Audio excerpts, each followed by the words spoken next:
1971 লুঙ্গি খুলে পরিচয় খুঁজেছে, ধুতি থাকলে সোজা ঝাঁঝরা। মুম্বাইয়ের তাজ হোটেলেও একই।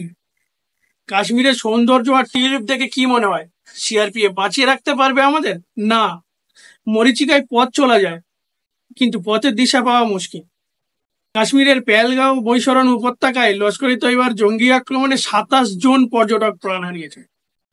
অন্তত 50 রাউন্ড গুলি চলেছে। ধর্ম ও নাম জেনে নিয়ে হত্যা করা হয়েছে শুধুমাত্র হিন্দু হওয়ার জন্য।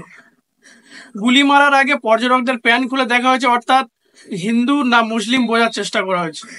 তারা ব্রাহ্মণ না কায়স্থ, দলিত না আদিবাসী জানতে চাওয়া হয়নি। তারা বাঙালি না বিহারি, গুজরাটি না মারোয়াড়ি জানতে চাওয়া হয়নি। গুলি করার আগে শুধুমাত্র জানতে চাওয়া হয়েছিল, আপনি কি হিন্দু? নিরীহ মানুষের প্রাণ আর কতদিন এভাবে যাবে জানি না। এই নারকীয় হিংস্র ঘটনাকে ধিক্কার জানাই। সদ্য বিবাহিত নারী তার স্বামীকে হারালে শুধুমাত্র হিন্দু হবার কারণ। ভূস্বর্গ আজ নরপিশাচের স্বর্গে পরিণত হলো। ওই সুন্দর পাহাড়ে আছে একরাশ ঘৃণা, হিংসা আর ধর্মের ডিটেক্টর। সে কেবলই মরীচিকা। যারা বেড়াতে গেলে সাবধানে ফিরে আসো, যারা চিরদিনের জন্য চলে গেলে তাদের যেন পরপারে শান্তি হয়।